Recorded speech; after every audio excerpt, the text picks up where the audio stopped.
हरे कृष्णा। आज हम भगवद गीता का पहला अध्याय का पहला श्लोक पर चर्चा करेंगे।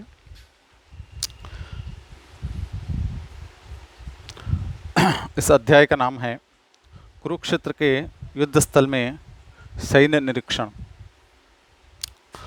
इसको अर्जुन विषाद योग भी कहते हैं। तो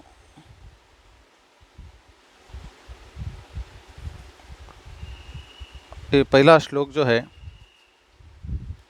धृतराष्ट्र ने कहा है,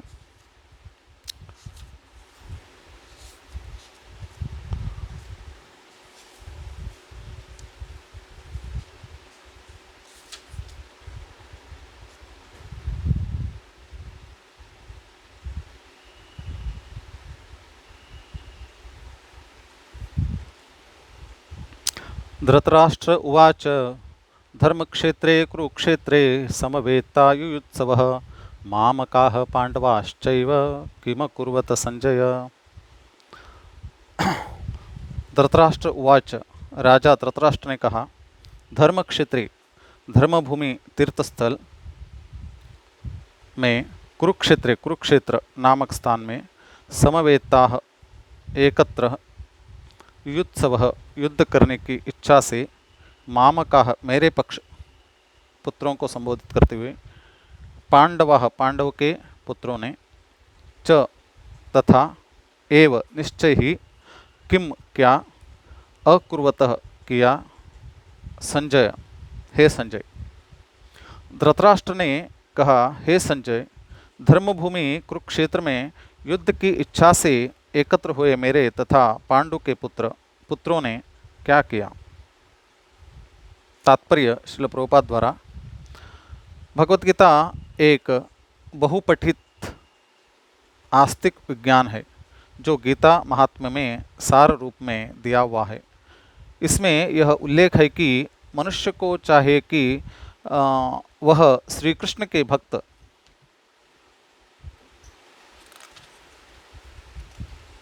की सहायता से संवीक्षण करते हुए भगवत गीता का अध्ययन में करे और स्वार्थ प्रेरित व्याख्याओं के बिना उसे समझने का प्रयास करे। अर्जुन ने जिस प्रकार से साक्षात भगवान कृष्ण से गीता सुनी और उसका उपदेश ग्रहण किया, इस प्रकार की स्पष्ट अनुभूति का उदाहरण भगवत गीता में ही है।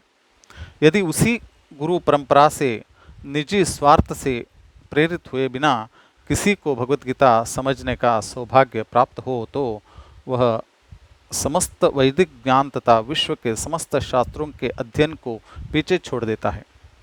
पाठक को भगवत गीता में न केवल अन्य शास्त्रों की सारी बातें मिलेगी अपितु ऐसी बातें भी मिलेगी जो अन्यत्र कहीं उपलब्ध नहीं हो। यही गीता का विशिष्ट मानदंड है। स्वयं भगवान श्री कृष्ण द्वारा साक्षात उच्चारित होने के कारण यह पूर्ण आस्तिक विज्ञान है। महाभारत में वर्णित धृतराष्ट्र तथा संजय की वार्ताएं इस महान दर्शन के मूल सिद्धांत का कार्य करती है। माना जाता है कि इस दर्शन की प्रस्तुति कुरुक्षेत्र के युद्ध स्थल में हुई, जो वैदिक युग में पवित्र तीर्थस्थल रहा है। इसका प्रवचन भगवान द्वारा मानव जाति के पथ प्रदर्शन हेतु तब किया गया जब वे इस लोक में स्वयं उपस्थित थे। धर्मक्षेत्र शब्द सार्थक है क्योंकि कुरुक्षेत्र के युद्ध स्थल में अर्जुन के पक्ष में श्री भगवान स्वयं उपस्थित थे। कौरवों का पिता धृतराष्ट्र अपने पुत्रों की विजय की संभावना के विषय में अत्यधिक संदिग्ध था। अतः इसी संदेह के कारण उसने अपने सचिव से पूछा, उन्होंने क्या किया। वह आश्वस्त था कि उसके पुत्र तथा उसके छोटे भाई पांडु के पुत्र कुरुक्षेत्र की युद्ध भूमि में निर्णयात्मक संग्राम के लिए एकत्र हुए हैं। फिर भी उसकी जिज्ञासा सार्थक है। वह नहीं चाहता था कि भाइयों में कोई समझौता हो, अतः वह युद्ध भूमि में अपने पुत्रों की नियति के विषय में आश्वस्त होना चाह रहा था, क्योंकि इस युद्ध को कुरुक्षेत्र में लड़ा जा रहा था, जिसका उल्लेख वेदों में स्वर्ग के निवासियों के लिए भी तीर्थ स्थल के रूप में हुआ है। अतः धृतराष्ट्र अत्यंत भयभीत था कि इसी पवित्र स्थल का युद्ध के परिणाम पर न जाने कैसा प्रभाव पड़े। उसे भली भांति ज्ञात था कि इसका प्रभाव अर्जुन तथा पांडु के अन्य पुत्रों पर अत्यंत अनुकूल पड़ेगा, क्योंकि स्वभाव से वे सभी पुण्यात्मा थे। संजय श्री व्यास का शिष्य था, अतः उनकी कृपा से संजय धृतराष्ट्र के कक्ष में बैठे बैठे कुरुक्षेत्र के युद्ध स्थल का दर्शन कर सकता था। इसीलिए धृतराष्ट्र ने उससे युद्ध स्थल की स्थिति के विषय में पूछा। पांडव तथा धृतराष्ट्र के पुत्र दोनों ही एक वंश से संबंधित है, किंतु यहाँ पर धृतराष्ट्र ने के वाक्य से उसके मनोभाव प्रकट होते हैं। उसने जानबूझकर अपने पुत्रों को कुरु कहा और पांडु के पुत्रों को वंश के उत्तराधिकार से विलग कर दिया। इस तरह पांडु के पुत्रों अर्थात अपने भतीजों के साथ धृतराष्ट्र की विशिष्ट मनस्थिति समझी जा सकती है। जिस प्रकार धान के खेत में अवांछित पौधों को उखाड़ दिया जाता है, उसी प्रकार इस कथा के आरंभ से ही ऐसी आशा की जाती है कि जहाँ धर्म के पिता श्री कृष्ण उपस्थित हो, वहाँ कुरुक्षेत्र रूपी खेत में दुर्योधन आदि धृतराष्ट्र के पुत्रों रूपी अवांछित पौधों को समूल नष्ट करके युधिष्ठिर आदि नितांत धार्मिक पुरुषों की स्थापना की जाएगी। यहाँ धर्म क्षेत्र तथा कुरुक्षेत्र शब्दों की उनकी ऐतिहासिक तथा वैदिक महत्ता के अतिरिक्त यही सार्थकता है।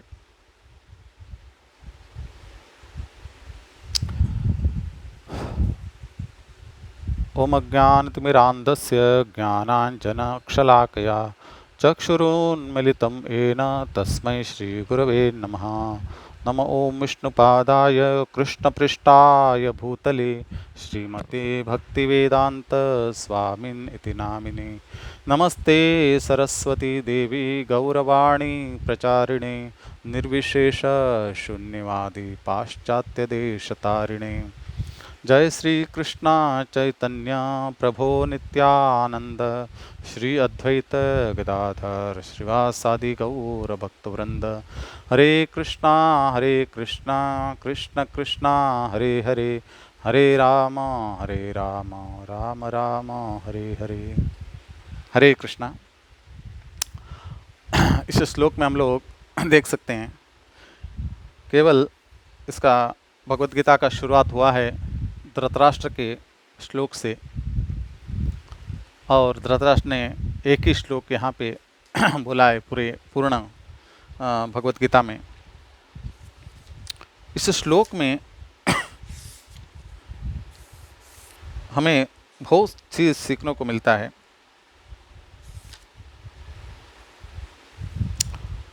धृतराष्ट्र कहते हैं धर्म क्षेत्रे कुरुक्षेत्रे, ये यहाँ पे युद्ध होने जा रहा था।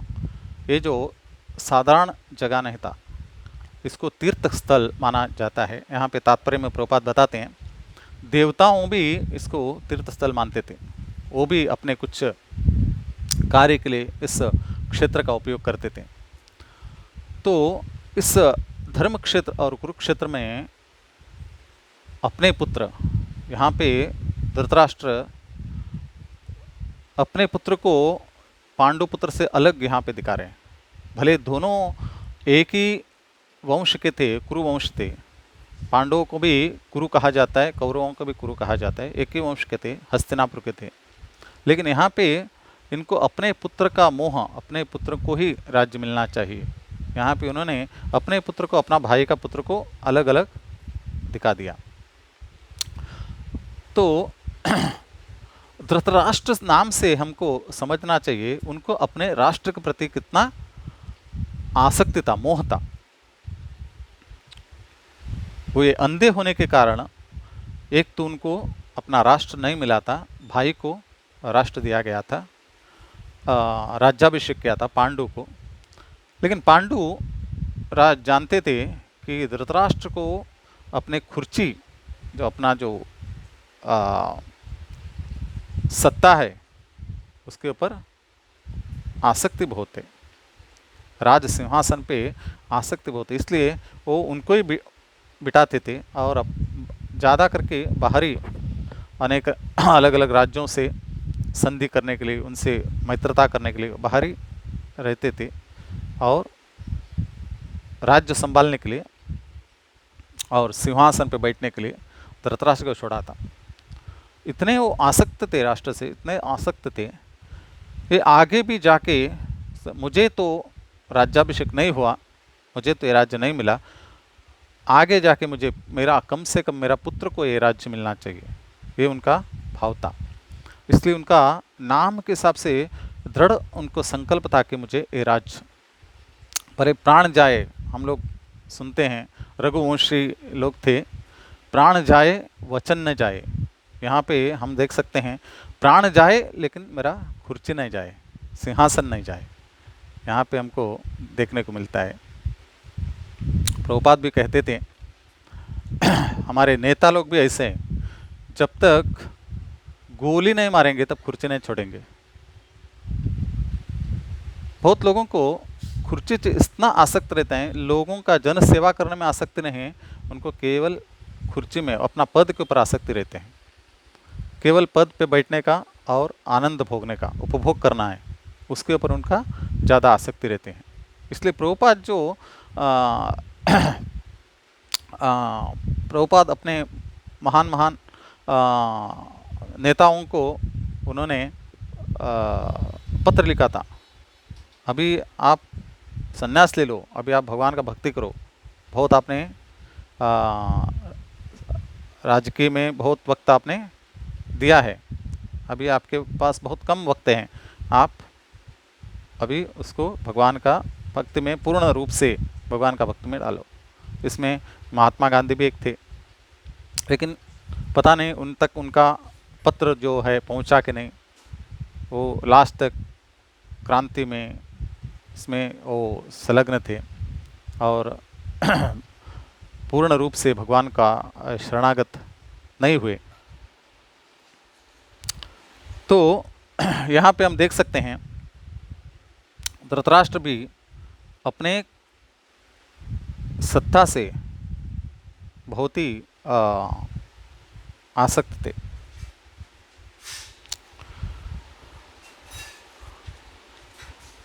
उनको एक भय था, भय ये था कि अपने पुत्र जो है ये धर्मात्मा नहीं थे, इनको विश्वास था इसके ऊपर, और पांडु पुत्र थे वो बहुत ही धर्मात्मा थे, और ये दोनों मिलके युद्ध कहाँ कर रहे हैं, धर्म क्षेत्र में कर रहे हैं। धर्म क्षेत्र का प्रभाव किसके ऊपर ज़्यादा रहेगा, धार्मिक लोगों के ऊपर ज़्यादा रहेगा। इसलिए यहाँ पे प्रभुपाद अपना तात्पर्य में बता रहे हैं, ये धृतराष्ट्र जान रहे थे कि इसका जो प्रभाव जो है धर्म क्षेत्र का ज़्यादा करके इनके लिए अनुकूल होगा, पांडुपुत्र के लिए, क्योंकि ये लोग भक्ति से और भगवान का भक्त थे। इतना ही नहीं, धर्म से राज्य चला रहे थे और पुण्यात्मा थे। यहाँ पे प्रभुपाद जो पुण्य का काम करते थे, इन्होंने ऐसे कोई काम कर्म नहीं किया है पाप जैसा, जैसा धृतराष्ट्र ने किया है, जो भीम को विष देने का और पांडवों को मारने का प्रयास किया है लाक्षागृह में। ऐसे बहुत सारे ऐसे कर्म किया है, तो उन्होंने पाप कृत्य बहुत किया है। लेकिन पांडु लोग जो है द्रौपदी का वस्त्र हरण करना, बहुत सारे ऐसे कर्म किया है। इनके लिए ये जो क्षेत्र जो युद्ध के लिए चुना है धर्म क्षेत्र, ये इनके लिए जो है अनुकूल नहीं है, लेकिन पांडवों के लिए अनुकूल है। फिर भी हम देख सकते हैं, फिर भी ये युद्ध क्यों चाहते थे? इनको पता था कि युद्ध होने वाला है, युद्ध भूमि में जो सब लोग एकत्रित हुए हैं, तो क्या कर सकते हैं, वहाँ पे युद्ध ही करेंगे, उसके लिए एकत्रित हुए। फिर भी एक प्रश्न संजय से पूछ रहे हैं, ये दोनों आपस में मिलके क्या कर रहे हैं? संजय को भी इनका शब्द से मन में हंसी आया होगा, क्योंकि युद्ध भूमि में सब लोग युद्ध के लिए गए हैं, तो क्या कर सकते, युद्ध तो करेंगे। फिर भी उनका जो पूछने का जो प्रश्न में कुछ गूढ़ था, वो क्या है? क्या ये सोच रहे थे कि अगर इस धर्म क्षेत्र का प्रभाव से मेरे पुत्रों ने युद्ध करना छोड़ दिया तो नहीं, और इनको राज्य धर्मराज को दिया तो नहीं? इनका एक भय था, क्योंकि युद्ध होना ही चाहिए और मेरा पुत्रों को राज्य मिलना ही चाहिए, ये उनका मन में एक विचार था। और ये विचार के विपरीत अगर ऐसा तो नहीं हुआ, ये उनका मन में एक विचार आया, एक बात है। दूसरा, उनको लगा कि बिना युद्ध किए राज्य युधिष्ठिर को दुर्योधन को देके युधिष्ठिर तो चले तो नहीं गए संन्यास लेके, ऐसा भी विचार आया। तो और ये जानते थे कि युद्ध होना ही चाहिए और दुर्योधन को सिंहासन मिलना चाहिए। युद्ध इसलिए होना चाहिए वो जानते थे, इनको पता है भीष्म जो है, द्रोणाचार्य जो है, भीष्म है, ये कौरवों के पक्ष में थे, दुर्योधन के पक्ष में थे। इसलिए भीष्म के ऊपर धृतराष्ट्र को पूर्ण विश्वास था। भले मेरे पुत्र जो है धर्मात्मा नहीं थे, फिर भी मेरे पक्ष में भीष्म है, द्रोण है, इसलिए इन लोग को हराना किसी की बस की बात नहीं था। इसलिए उनको पूर्ण विश्वास था, जब तक मेरे पक्ष में भीष्म रहेंगे, द्रोण रहेंगे, तो हमारा विजय तो निश्चय है। इसलिए वो युद्ध चाहते थे, युद्ध करके पांडवों को हरा के पूर्ण रूप से वो सत्ता जताना चाहते थे। और यहाँ पे हम देख भी सकते हैं कि युधिष्ठिर जो है, दुर्योधन जो है, धृतराष्ट्र जो है, ये कितने प्रेम करते थे, यहाँ पे समझ में आता है अपने भाई के लड़कियों से, बच्चों से। धृतराष्ट्र धर्मराज और पूरे पांचों पांडव जो है धृतराष्ट्र से इतना प्रेम करते थे, इतना उनको गौरव करते थे, अपना पिता से भी ज़्यादा करके। लेकिन धृतराष्ट्र के मन में क्या भाव है इनके प्रति, ये यहाँ पे एकदम क्लियरली यहाँ पे समझ में आता है। मामकः पांडवाश्चर्य, इन्होंने यहाँ पे पांडवों को अलग कर दिया। भले एक ही घर के थे, एक ही वंश के होने के बावजूद भी इन्होंने अपने अपने पुत्र और पांडव पुत्र ऐसे इनको यहाँ पे अलग कर दिया, और केवल अपने पुत्रों को ये यहाँ पे कौरव कह रहे हैं और पांडवों को पांडव पुत्र कह रहे हैं। इससे उनके मन में क्या विचार है ये भी यहाँ पे पता चलता है। इसलिए यहाँ पे प्रभुपाद बताते हैं, जैसा खेत में अलग अलग प्रकार के जो वीड्स उसको बोलते हैं, पौधे, गलत पौधे उग जाते हैं, तो उसको निकालना ज़रूरी है। अगर वो निकलेगा नहीं तो खेत को खराब कर देगा।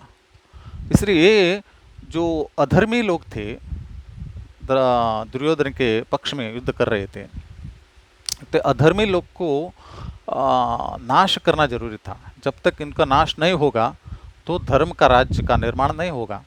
अगर ये नाश हो जाएंगे और युधिष्ठिर अपने भाइयों के साथ राज्य चलाएंगे तो धर्म का राज्य चलेगा। ये युधिष्ठिर यहाँ पे अच्छे पौधों के लिए उदाहरण है, और ये खराब पौधे जो खेत के बीच में उगते हैं उसके लिए उदाहरण यहाँ पे